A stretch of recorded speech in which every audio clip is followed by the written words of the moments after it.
Salut tout le monde, bienvenue dans ce coin lecture. Vous remarquerez très vite que je m'exprime comme si je nageais dans de la confiture, mais il existe une explication simplissime. En effet, je vous ai jadis mis au défi de grossir les rangs de mes followers Goodreads. Vous partîtes 500, mais sans aucun répit. Vous êtes aujourd'hui 900 sur Goodreads. Mais il y a un objectif à tout défi. Pour toute victoire, il y a une récompense. Me voilà donc à compter des pieds imprécis, et j'espère que vous mesurez votre chance. Pour celles et ceux qui l'ignoreraient peut-être, si les 600 followers devaient être atteints, j'avais promis, bête comme moi seul sais l'être, d'écrire tout un épisode en Alexandre. Donc désolé à Chris, désolé à Norman, autrice et auteur des livres d'aujourd'hui, gageons que mon inspi ne tombe pas en panne, mais globalement c'était très chouette, donc merci. Plus sérieusement, et avant les livres du jour, vous avez une autre mission, très cher public. Je vous en ai parlé il y a quelques jours,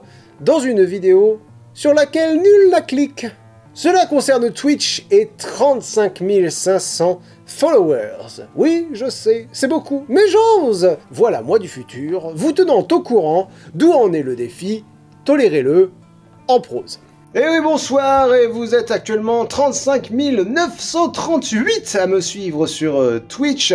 Donc ce n'est pas encore assez pour débloquer l'acte 2, mais effectivement j'ai eu le plaisir de commencer l'acte 1, vous avez déjà vu une partie des replays, des replays des deux premiers lives. Par contre, je me pose la question, parce que du coup j'ai commencé à lire le livre en live, et il s'avère que c'est un très bon moment et que je m'éclate vraiment super fort. Donc il est possible que je continue, même si les paliers ne sont pas atteints, mais dans un autre contexte, et ce que j'envisage, vous me dites ce que vous en pensez, je veux vraiment prendre votre avis là-dessus. J'ai envie de continuer, mais avec des lives qui ne seraient disponibles que pour mes Plectreon. Pas un palier fifou, un palier, j'hésite entre 1 et 5 euros. J'ai envie de continuer, je pense que je vais continuer, mais je me dis que si dès le deuxième défi, mes paliers veulent plus rien dire, c'est un peu dommage. Donc voilà, c'est l'idée que j'envisage, mais pour débloquer l'acte 2, vous savez ce qu'il vous reste à faire. Vous allez dans la description, vous cliquez sur mon lien Twitch et vous suivez, c'est une option gratuite, vous suivez la chaîne LinksTS sur Twitch et vous débloquerez l'acte 2 dont les replays seront disponibles sur YouTube, sur cette même chaîne,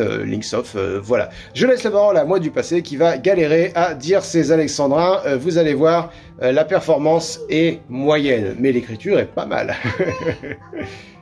Pas mal. Merci moi du futur, et donc sans plus attendre, préparez-vous, vous n'êtes pas prêts, car il est beau, grandiose, incroyable, par contre il est pas tendre, je parle de L'an de ça de Norman Jango.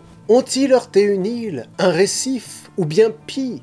Leur bateau a fait naufrage, ils ont peu de vivres. Sophie, sa sœur Luna et leurs quelques amis, dans ce milieu hostile, vont devoir survivre. Leur triste épopée vers la civilisation est le moindre de leurs problèmes cependant.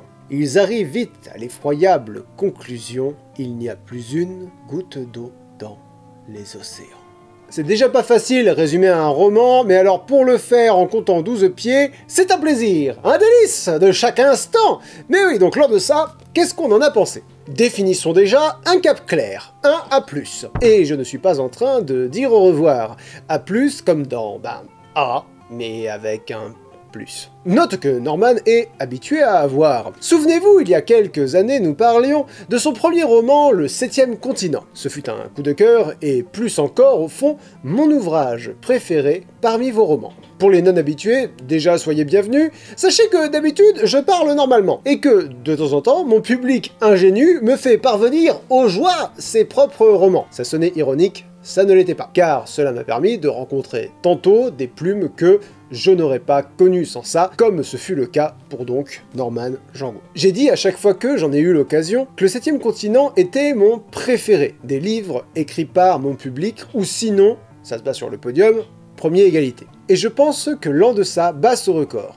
Je ne vais pas ne pas être trop laudatif. Peut-être penserez-vous que j'en fais trop encore, rappelez-vous bien, ce n'est qu'un avis subjectif. Cela dit, ouais, L'an de ça est excellent, un mélange idéal, horreur et science-fiction. En plus, le truc incroyable de ce roman, sa force n'est ni le premier, ni le second. Parce que l'horreur est menée de main de maître, les mères ont disparu, un personnage est mort, reste-t-il un espoir? Écoutez, peut-être, mais s'il existe bien, il est pas bien fort. Parce que Luna, la sœur de la protagoniste, est mentalement instable, un vrai compte à rebours, créant de la tension par le fait seul qu'elle existe, dangereuse pour elle et tout ce qu'il y a autour.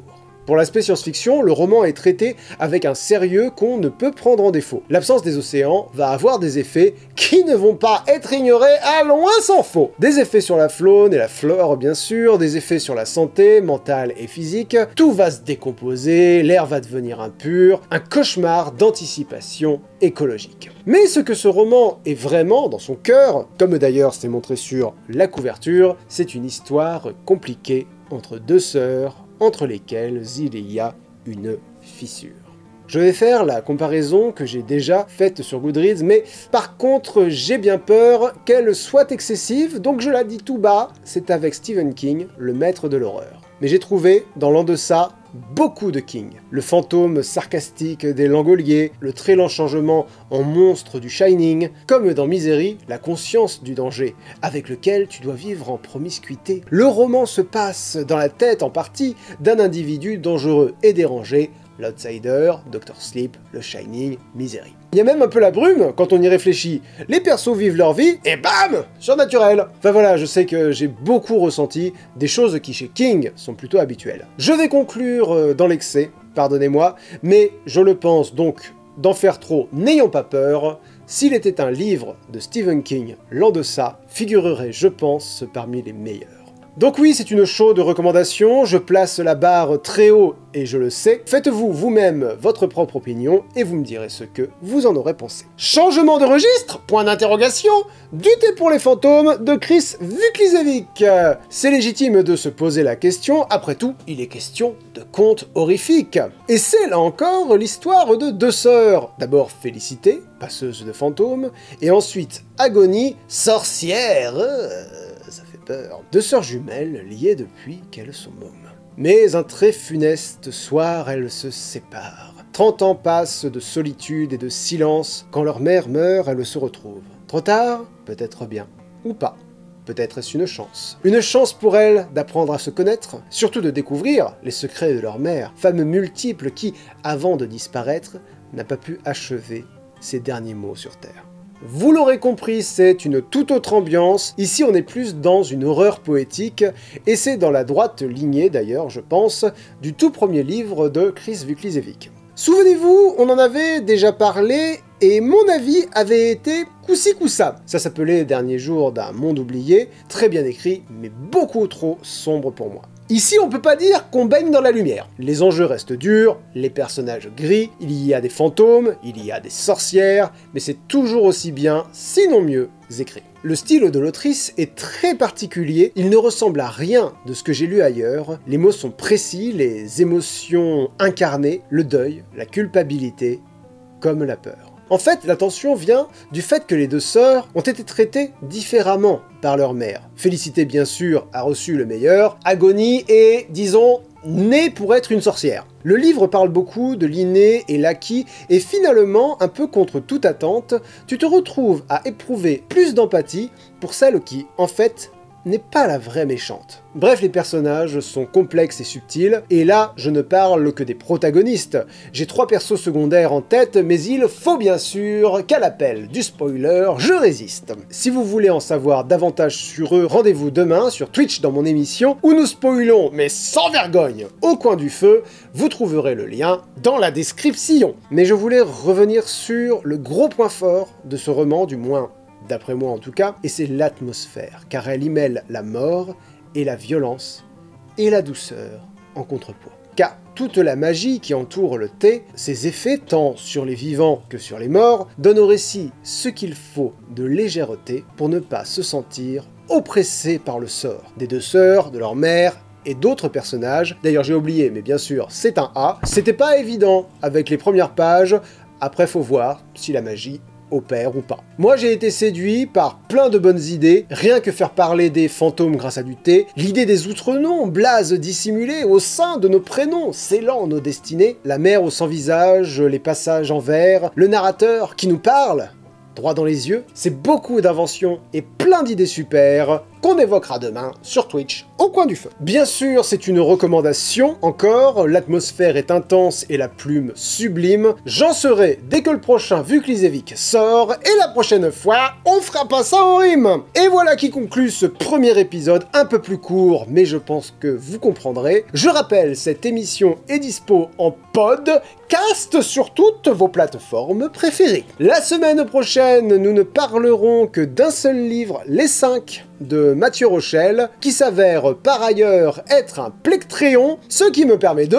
les remercier, tels que Salariel M, Blind Draw, Frata, Oxantios, Horta77, Cookistador et Xavan Live, l'avant-gardiste, une Rimantios, et enfin nous allons pouvoir nous séparer. Mot de la fin, d'ici à ce qu'on se revoit, prenez soin de vous, buvez de l'eau, il fait chaud, je vous fais des bisous, vous souhaite le bonsoir, on se revoit la semaine prochaine, ciao!